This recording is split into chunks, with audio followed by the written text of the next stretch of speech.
Yay. All right. Whenever you're ready to start, Colleen. Okay, thank you. Hi, everybody. How y'all doing? Hopefully you're keeping cool and healthy. So we're going to talk a little bit today, and I'm going to share my screen in just a little bit. We're going to talk about some things that you can do, and I think many of it refers to work. Obviously, it's your workspace, wherever you are now. Okay, so it could be wherever you've set up your workplace, whether it's in your kitchen, your dining room, your living room, whatever it might be. And I'm going to go ahead and, oh, Nancy, you have to allow me to do the screen sharing, please. Can you do it now? Let's see. It looks like it. Yeah. Yeah, you got it. Good. Right. From beginning. Okay. Hopefully everyone can see that. You can kind of yell out or put something in the chat box if you can't. But so what can I do at work, or what can you do in your work location, wherever that might be? So we're going to start off with overall physical activity / exercise. So here are the recommendations for that. 30 minutes of moderate aerobic exercise most days of the week is what's recommended. Okay, so most days of the week is really 4 to 5, right? And if you're not doing that now, don't start today. Don't all of a sudden do it. Kind of build up to it. But the 30 minutes can be performed consecutively, which is of course preferential. But there are those times and days you just can't do it. So get out for at least 10 minutes. That'll be helpful. And sometimes breaking it down into 10 minutes, 10 minutes, 10 minutes throughout the day will help you actually get through the day. Because the thing is to really move more. That's what we want, right? So if it helps you to do 10 minutes here and 10 minutes later in the day, 10 minutes in the evening, whatever it might be, that's okay too. Okay, that's of the physical activity part, that's your aerobic section. Then there's a muscular fitness. And muscular fitness should be performed at least 2 days a week, with at least a day off in between. And some people have equipment at home, some people don't.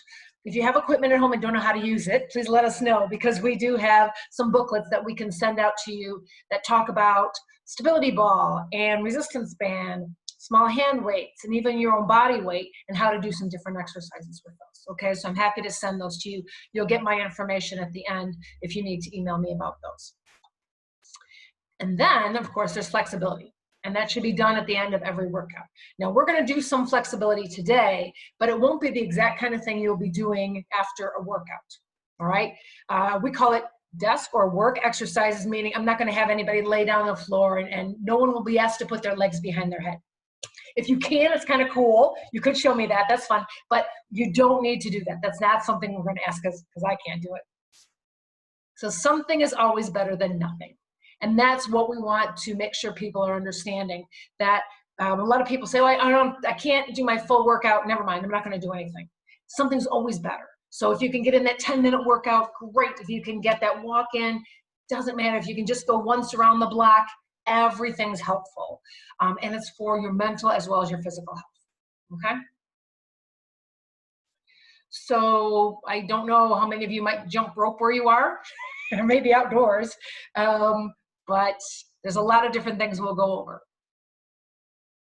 So in terms of aerobic activity, what you might be able to do, and this is indoors, right? Or maybe you're out on your patio or on your deck or something, and you can do some of these. You could do jumping jacks. You could march or jog in place. You could simulate jumping rope, or you could actually jump rope if you have the room. You could shadow box. You could walk, dance around, put on a good song, dance for a little bit. We're trying to get people, again, to move more. You'll hear me say this again later, but we always say the best position is the next position. So anytime you can move, take that opportunity. And by move, I don't mean, run to the refrigerator and back, or run to the bathroom and back. Get up, pick a great song, dance to the whole song, then come back and sit down. Or, get up, walk around the block, whatever it is. But something more than just a few seconds of activity. Let's try to get you at least a couple of minutes, if not more. I don't know if any of you have sort of Fitbits or Apple Watches or something. A lot of them will have some activity kinds of things that will set an appointment to remind you to get up.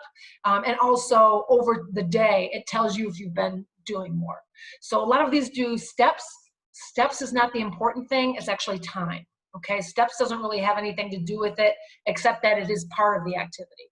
But the 10,000 steps a day, that's not a thing. All right, that was actually made up by a marketer in Japan in the 70s or 80s. He just said, oh, that sounds like a great number. But there's literally been no scientific studies that show anything about 10,000 steps making the difference in your physical wellness. So for muscular fitness, which we're going to try now, we're going to start with one set of the exercises, and we're going to try 12 to 15 reps. And what we're trying to get is muscle fatigue. Muscle fatigue is literally what it sounds like when your muscle gets a little tired. Could almost be that, what was that thing Jane Fonda used to say, the burn, when you feel the burn. It's like almost when you get to that point. So for example, I say 12 to 15. If you feel muscle fatigue at 10, then you stop at 10. When you try to push yourself past muscle fatigue, a lot of times your form will suffer, okay? And that's when you sort of get a little injured or something. And because we're not using weights right now, we're saying that you should maybe do more than one set of these exercises. Normally, if you just want to use weights, you can do one set to muscle fatigue, that's it. But then make sure to stretch when you're finished, okay? So I'm going to do some of these. So what I'm going to do is I'm going to go back to the big screen so you guys can see me on the big screen. Okay, so I'm going to stop my share. Okay, so you guys can see me. We are going to start with wall push-ups. You're welcome to join in. You're welcome to watch, whichever you prefer to do. All right. And hopefully you can see right here. All right, so wall push-ups, 3 grips. The first one is your basic grip, okay? Straight out from your shoulders, below chin level. Next one is your wide grip.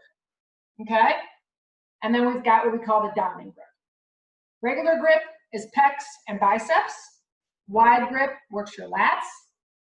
Diamond push-up is a triceps. We're just going to go with the basic ones. And I'm going to start here. Now, a couple of things. The further back your feet go, the more difficult it is, so you make your choice. Okay? Hands are below chin level. The thing to not do is the head duck. Okay?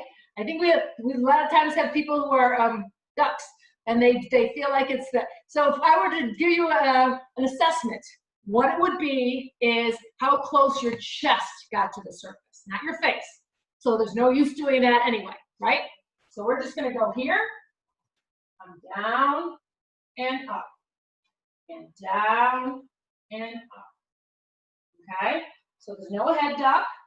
I'm engaging my core. Okay, and you would just do up to 15 of those. Okay, if you'd like, you can do different sets, and you can do the different grips for the different sets. Okay.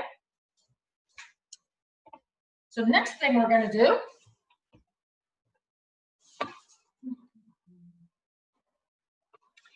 is we're going to do some squats. All right. So a couple things about squats. People tend to hate squats often because they say, oh, it hurts. If it hurts, you're doing it wrong, right? And the thing is, people tend to do squats wrong, and they just kind of tweak their knees. It's not anything that will hurt for the rest of your life, but they kind of injure their knees a little bit because they're doing it wrong. Pretend you have a stool about this big in back of you, okay? So maybe a foot and a half. You're going to sit down on it. So your key thing is to come back, because I'll show you this as I tilt this down. You can see my legs. What people tend to do a lot is they come forward. See how my knees are coming forward? What we really want to do is we want to come back and not forward. Okay, so big difference. Forward's going to just irritate your knees a little bit. Back is going to give you what we need.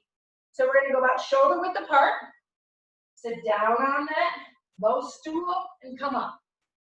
And down. Now, a trick is, once you're down, look over your knees. If your knee is over your foot but not blocking out your toes, you're doing it right. Down and up. And down and up. Okay? And again, you just do those until you have muscle fatigue.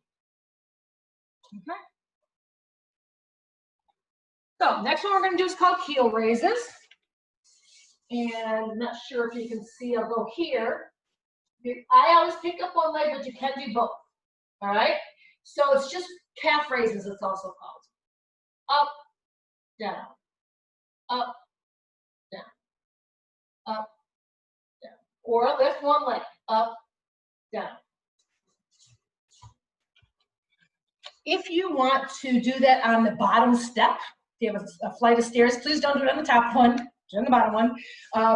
But then you'll have more of a range of motion. So if you can see, if this is my foot, it'll come down and then up. So right now I'm only able to go to here, but on a stair, I could go down there.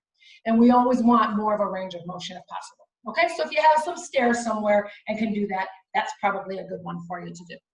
Okay, so the next one we're going to do, and I think the picture that we might have shows seated, but I like to do it standing if you want. Now this, you can have weights or not.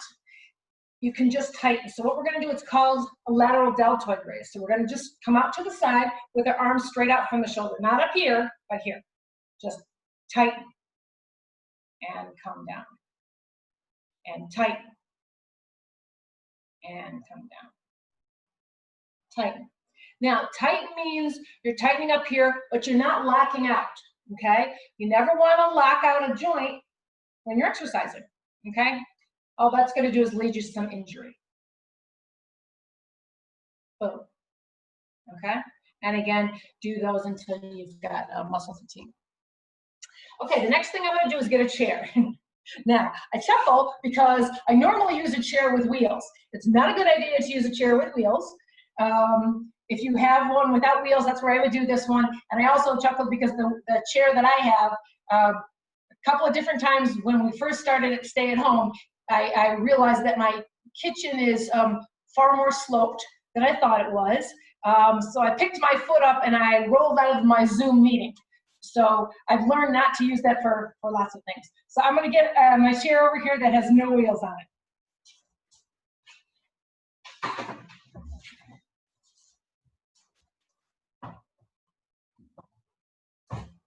Okay. Hopefully you can see this now. Okay. So we're going to sit up straight and tall. And this is a posture thing too. Anytime you can think about your posture, think, okay, shoulder blades back and down. Pretend like you've got a string attached to the top of your head and someone's up in the ceiling pulling it, okay? Because what we tend to do is we slump over our computers, okay? So let's try to do this. Now, all you're going to do is raise a knee. Doesn't sound too hard, right? But try it. Pretty soon people start doing this kind of thing. So you want to make sure you're engaging that core. Up, up. Then you start working on height. Up, up. Okay? Up. Now, another thing that we can do is, I'm going to go to the side so you can see, it's like a leg raise. You've probably seen these machines in the gym. We're going to start with one leg. Just come up and down. And up and down. Or the other, right? Or you could, of course, do both. And down. And up. Okay. And again, you know, like we say, we generally want to go ahead and do the two to three sets at least, but we don't really have time to do those, so we're just doing a few of each one. And again, you'll get these, so don't take notes or anything because you'll get all these exercises. Okay. Another thing we're going to do is, people can generally get up, right? I'll get up from my chair, no problem. What we're going to do is kind of make it harder for you. It's a seated press up. So basically you're using your arms and your core to get up. So that kind of lifts your bum up, right? So that feels a little bit more difficult. You're like, why would I do that? Well, because you're exercising. Exercising is doing things you do every day and making them a little bit harder. So when you have to go back and do them, it's easier. Now, if you really want to get challenging, if you have a little bit wider chair, it might be difficult on this one, but you go ahead and you lift your bum up and your feet are up off the ground. Lift up and feet are up. Okay? So that's sort of an additional thing to do if you want to do that. Okay? So those are just some basic things that you can do at and around your desk. And again, it's when you have a few minutes, or sometimes if you're in a Zoom meeting, but aren't necessarily the one who's speaking, and maybe can turn off your video for a few minutes and get some movement, because it's really important. Those are the times that we think, oh, we have to sit. You don't always have to sit, right? Studies have shown that when people move sometimes like that, the brain gets going again, it gets engaged. So at the very minimum, you could probably pace. Think about it. Okay, I have to work on my computer, but wait, now I'm in a meeting and I'm listening, so maybe I turn off my video and I walk back and forth. I pace a little bit. I do a few stretches. I do some exercises, whatever it might be, okay? So those are the physical activity, muscular fitness. Now we're gonna do some flexibility, okay? And again, these are flexible things that you can do at and around your desk. So let's start with hamstrings. When you're seated a lot, hamstrings tend to tighten up. So hinge at the hips, come on down, all right? Doesn't matter if you touch your thighs, your knees, your shins, your toes, your floor, it doesn't matter as long as you feel the discomfort, okay? And we always go to the point of discomfort, but never pain, all right? So if you're feeling pain, you've gone too far, back it up a little bit, and you wanna hold these stretches for at least 15 seconds. All right, come on up. Make sure your head comes up. Now, we're going to do another one with, it's going to work our adductors, our adductors. They're the inside upper parts of your leg. Palms down, fingers pointing behind you. Bend over and walk your hands through and underneath your legs. And you're going to feel that on the upper inside part of your thigh. Okay? As always, keep breathing through your stretch. Just going to your point of discomfort.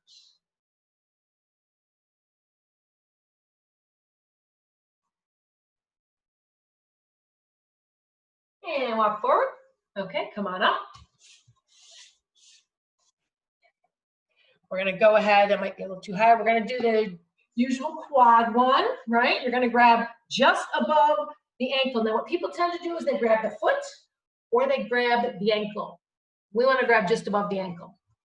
Knees together, push that hip forward.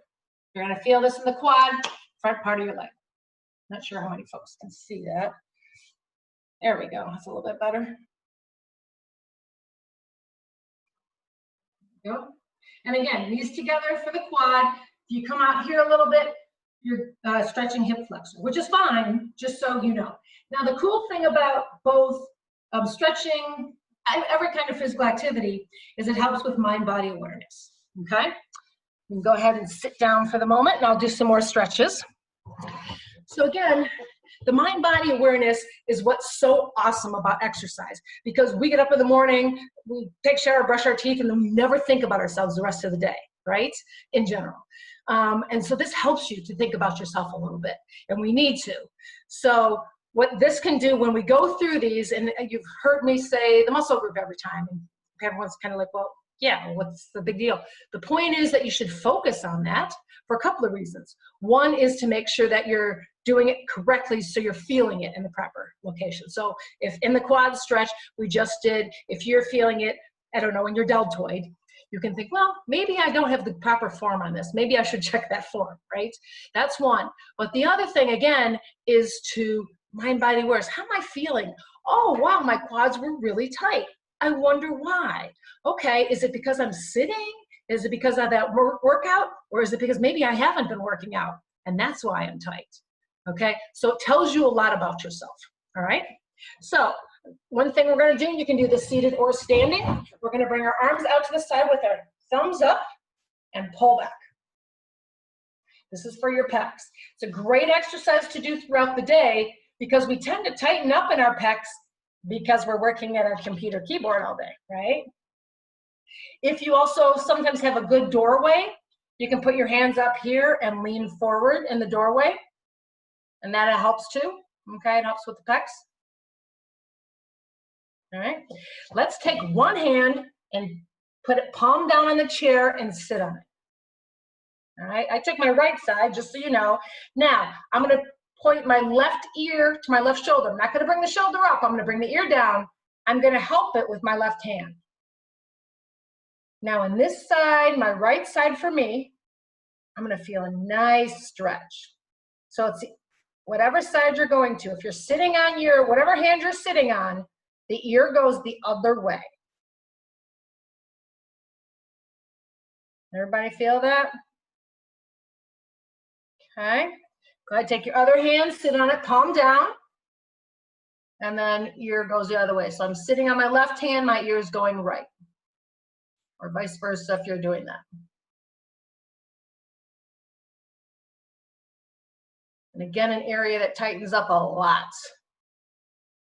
And one that we carry stress in so often, we don't tend to notice it.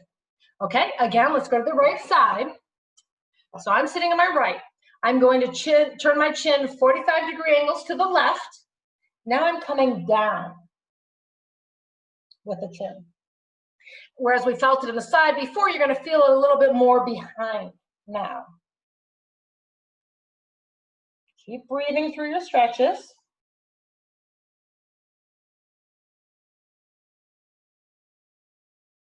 Okay, and let's switch. 45-degree angle.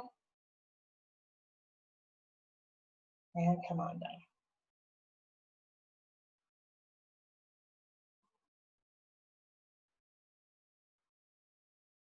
Okay. And one more we're going to do, and it's for sort of the wrist and the forearms. I'll do it this way actually to start. So if you can see this, I'm putting this down. I'm going to push with my opposite hand just above where the fingers meet the palm, and I'm just gently going to push down. And you feel that? It always feels good when I do it because I tend to forget this area myself, and so I have to do it more often. And of course, you would do this on both sides, but also flip it over. And again, right where the fingers meet the palm, you're pushing down. You don't want to push down here too far because you might hyperextend your fingers. So we want to, always with exercise, you want to get a little bit of discomfort, but never pain, okay? That no pain, no gain thing, that's old school fitness. Old school music, good. Old school fitness, bad.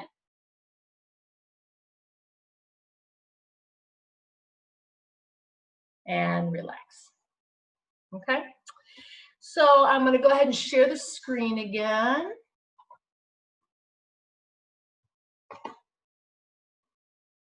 All right, so different activities that you can add to your workday. We talked about some of these. So, you know, during your breaks, first of all, take a break, because that's sort of a thing at the University of Michigan. We don't take breaks, which we should. We always need to take breaks. So go ahead and take them. And when you take a break, it's not like, oh, I'm just going to sit here and relax. Try to move a little bit. You'll come back feeling more refreshed than if you just sat there, okay? You know, get coffee at the farthest place. If you're going to the store, well, park as far away as possible. Like I went to Meijer the other day and I parked, it literally took me about, well, 2 minutes to walk, but still 2 minutes of that parking lot, generally it's like, you know, 12 seconds. So I got a little bit of extra walking in there and back, okay? Let's see, take, you know, stretch. Instead of just like going, maybe saying, oh, I'm hungry, I'm going to get something to eat or drink. Fine, do that too. Go get a cup of coffee and then do 2 stretches, whatever it might be. Okay? And then set that alarm. So you can set it on your computer, your phone, it can be a Post-it, whatever, to remind yourselves to take breaks. In the best of all possible times, we'd like you to move once every hour. I know, it's the best, but as much as you can. We know sometimes it's not always the thing, but do recall there are lots of times when we sit that we don't have to. And I always use meetings and conferences as a perfect example. If we are not speaking in a Zoom meeting, there's not a reason that we can't turn off our video for a few minutes, do a few stretches, and come back down. And I say turn it off because it gets a little distracting otherwise. Except for MHealthy, we just do it in our like staff meetings, and you look around and everybody's stretching, and it's not a thing. But normally, I could see how it might be a little distracting. So turn off your video for a couple of minutes, do some stretches, exercises, come back in, and you're just so focused. It's great. Okay, those are some things that you can do. So our time to move page, if you go to mhealthy.umich.edu, our webpage, and in the upper right, the search engine, you put in time to move. You'll see a couple of different things. You'll see our pledge to move. It's just a reminder for you if you want to print something out and say, yep, I'm gonna move. It's got the stretches and exercises that I'm sending Nancy and she'll send out to you. And then there's the research, okay, right? We are a research institution. And the studies have been showing that not only physically, but mentally and emotionally, these short mini breaks really help people throughout the day. Their mind-body awareness, they help you in terms of the way you were maybe seated. If you've ever gotten to the end of the day and you just feel so drained and you're like, I didn't do anything today. Why am I so drained? It's probably because you were just sitting and possibly even the way you were sitting. Okay, and so all this research over the past 15, 20 years has shown that the best thing to do is get up throughout the day, do a little bit of exercise, something, anything, and then go ahead and start again. Okay.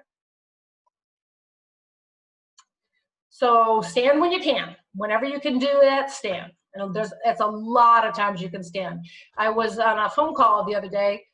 It was a personal phone call, so I'm like, I don't want to be a Zoom. It's just got to be personal. And I found that I walked about 1,000 steps during the phone conversation because I just kept pacing during it. And I'm like, this is awesome. So it helped me feel good. And then, I got back to what I wanted to do. Walk when you can. Okay. Take the stairs. You can have a coworker join you. We're telling a lot of folks that there's something that you could do Zoom virtual walks. You could do, or just talk to a friend while you're walking if you can't social distance walk. And we're getting to the point where we're, hopefully going to be able to social distance walk even as more too. So if you need someone to join you, if that helps you, do it. Or grab someone from your household if you've got someone else you're living with. As always, like I said before, the best position is the next position. Okay, no matter what, if at the very least you have to shift position and move a little bit and fidget, great, fine, wonderful. That will all help, okay? Because again, you're paying a little bit of attention to yourself and you deserve it, okay? Okay. So there's my information. So if after you get the information from Nancy, you have questions or had some other questions or concerns, or anyone wants any of those booklets that we have on at-home activities with stability ball, hand weights, resistance band, or your own body weight, feel free to contact me. Are there any questions while we're on the phone here?